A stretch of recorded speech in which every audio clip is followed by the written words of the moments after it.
I want you to remember that when you're asked about your risk tolerance, you need to have a sense of your time horizon. And of course, you can pick very conservative vehicles. That is okay if that is your actual conscious choice. But if you, like my friend, are intending to have that IRA or 401k in order to grow your wealth, and you have a longer time horizon, it's time to be aggressive.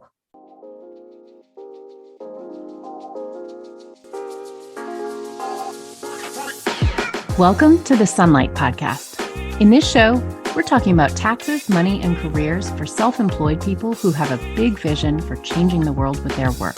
I'm your host, Hannah Cole, artist, tax pro, and the founder of Sunlight Tax. If you're a creative or soul-centered entrepreneur or wellness practitioner who wants to grow your business sustainably, manage your taxes, and build a stash of fuck you money so you can control your time and have a bigger impact with your work, you are in the right place.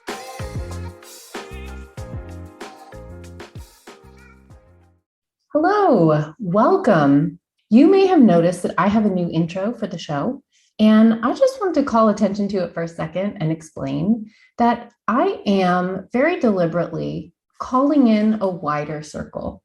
You probably know that I am an artist, and that is absolutely true. I will always identify as that. But I have noticed a strong theme going on that extends far beyond artists to people who are in the healing professions, the caring professions, the wellness professions, and also soul-centered visionary professions. And basically the common thread here is that all of these groups, and of course, I also am talking and always have been talking to creative people as well, people in creative professions. All of us are one enormous family of people who are truly driven by the work itself and often less driven by the money. Now, this can have some insidious effects, and that is the trend that I have been noticing.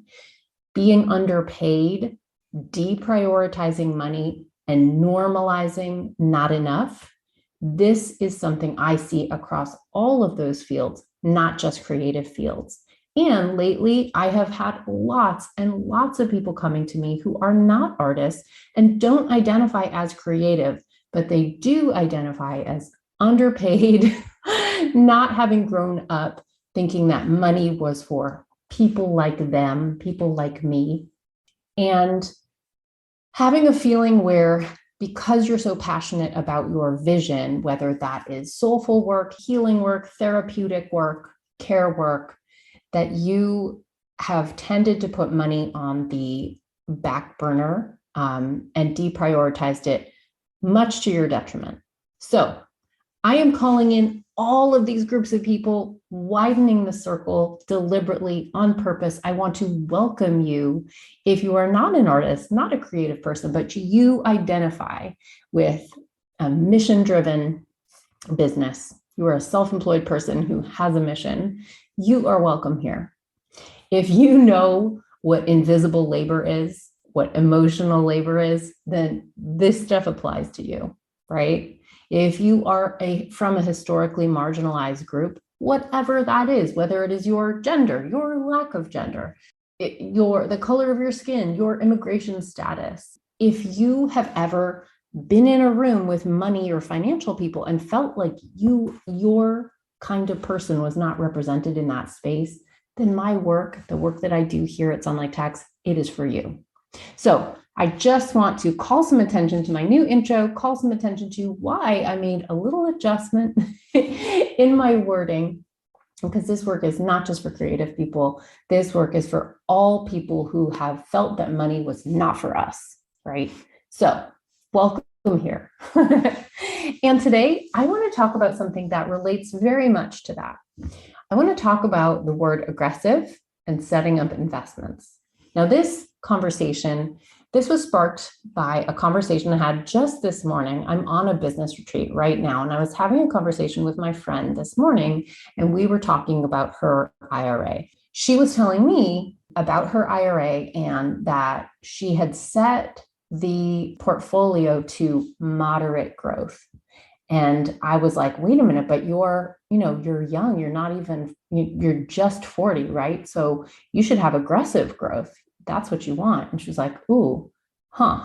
It was kind of a moment for her, right? So here's the thing I want to talk about related to that. When you establish a retirement fund for yourself, now this doesn't matter if you're self-employed or if you have a day job, right? When you establish a retirement fund for yourself, an IRA, a 401k, a 403b, a solo 401k, a SEP IRA, whatever, you have to invest the money. You don't just set up that account. You have to invest the money, move the money into the account, and then invest the money once it's in the account. Okay. Now, here's the thing that I see happen. You have to generally, when you're doing a DIY investment strategy through your 401k provider, your IRA provider, typically this is a brokerage, right? So I bank through Fidelity. So mine is through Fidelity Investments. Okay. Yours could be Vanguard. It could be Guideline. It could be Charles Schwab. I mean, you name it. There's a lot of them out there. But you set your investment preferences. And one of the things you do, so generally the way that this operates at your brokerage, if you're doing it yourself, is they're going to give you some kind of questionnaire. And the questionnaire is trying to suss out what your retirement needs are. How much money are you going to need? Two, what is your time horizon, right? So are you going to need to access this money in 5 years, in 10 years, in 20 years, in 40 years? That makes a big difference, right? Investing is for the long term. And so if you're going to do the most high growth strategy, that is only good. You should only think of that as a strategy that is for the long term. High growth strategy also means higher risk, not crazy bananas risk, but a higher level of risk, right? A calculated, educated risk, right? We do want to be conservative when we do our investments. And by conservative, I mean tried and true, nothing fancy, nothing trendy. That's what I really want to tell you. But when you fill out that stuff, basically, if you have a time horizon that is 20 years plus, you generally speaking want fairly aggressive growth, right? That means what they're asking you is what's the mix that you are going to have inside those investments. Typically, it's trying to get at what is the ratio of stocks to bonds, high growth to low conservative growth vehicles are we going to put this money that's in your IRA, right? Or your 401k. So when you say moderate growth, you are filling out that question in a way that's saying, I don't want to do primarily stocks. It's going to influence the investments that you actually that program, that robo-advisor selects for you, okay? And generally speaking, if you have a longer time horizon, 10, 20, 30 years, you want it to be pretty aggressive. Now, please do your due diligence, take my course, learn about investing, but the longer the time horizon, you want aggressive growth because that is how you maximize your investment. That is how you get the best return on investment. It's true that investing does have a level of risk. You can lose some of the principal you put in. That is something you need to understand about investing. But on the other side, when you educate yourself about what has happened historically over time, what index funds are, it does give you a level of understanding that in general, you can expect this to grow successfully, right? So long as you don't need the money in 1 year. Because yes, you can have a huge drop in your portfolio over a 1 year, 2 year, 3 year time horizon. So in the short term, aggressive growth is not smart at all. But for the long term, it is smart.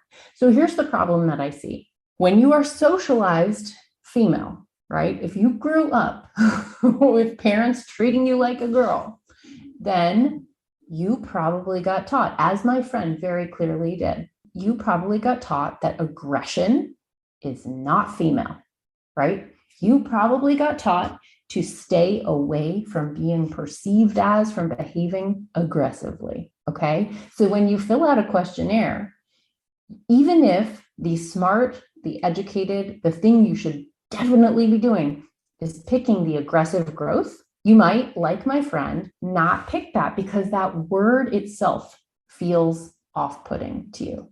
I have seen this before, and this conversation with my friend this morning really brought it to the surface. When you are socialized to not be aggressive, to not take risks, which research is very clear that people who grew up as girls get this kind of education. Don't take risks, stay safe. This is how we talk to female children, right? Female identified children. It's true. Statistics bear this out. And actually, the way we talk to boys is very different. We tend to say to boys, take risks, be aggressive, grow your wealth. So actually, how you were talked to as a child can actually have an impact on your investments today as a grown-ass woman. And I'm not saying that that is your fault. In fact, it's very much not. It's very much acculturated. But that is why I think it takes maybe somebody like me who's constantly looking for these things and thinking about them to maybe surface it to you so you realize, oh, when I filled out that questionnaire, it wasn't saying like, are you an aggressive person? No. It's saying, do you want a high ratio of stocks in your portfolio for high growth with a little bit more risk because it's long-term versus more bonds that are going to have low, slow, steady, and more guaranteed growth, but much more modest growth, okay? So when you're filling out that questionnaire, I want you to remember that when you're asked about your risk tolerance, you need to have a sense of your time horizon. And of course, you can pick very conservative vehicles. That is okay if that is your actual conscious choice. But if you, like my friend, are intending to have that IRA or 401k in order to grow your wealth, and you have a longer time horizon, it's time to be aggressive. All right. I hope that has helped you, everybody. Just shed a little bit of light on what that questionnaire is actually trying to do. And it might be worth right now going and logging into your bank, to your brokerage, and actually taking a look at it. See what kind of a mix you have. You can think of aggressive as high growth. Yes, higher risk, but higher growth as well. And educating yourself on finances, on basic investment strategies is going to make you aware of what is a good idea for you based on your age, right? Not based on your gender identity. Okay. All right. Awesome. I hope that this has been helpful for you to identify something that I certainly see a lot might be affecting you. And if it is left in place for years and years and years, it will have a clear negative impact on your wealth building. So I am trying to get all of you, because to me, an angel gets her wings every time somebody who has historically felt underrepresented in the world of wealth building, or has been deeply affected by the wealth gap. Every time you put money in your investments, every time you open a new IRA or move money into one or max out your IRA, an angel gets her wings. So if you like this episode, if this spoke to you, will you tell me? Message me. You can send me a DM on Instagram, or even better, share this episode to your stories and tell me what your biggest takeaway was.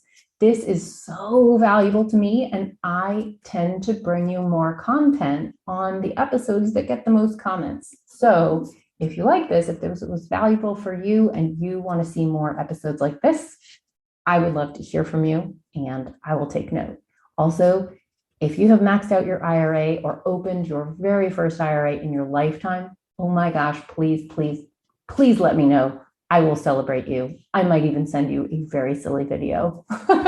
So you can just tag me in your stories on Instagram and I will send you something. All right. Thank you so, so much for listening, everybody. I'm so happy that you are here. I hope you have a great day. Bye. Thank you for listening. If you like the show, be sure to subscribe, leave a review. It really helps, and share it with a friend. I'm so grateful.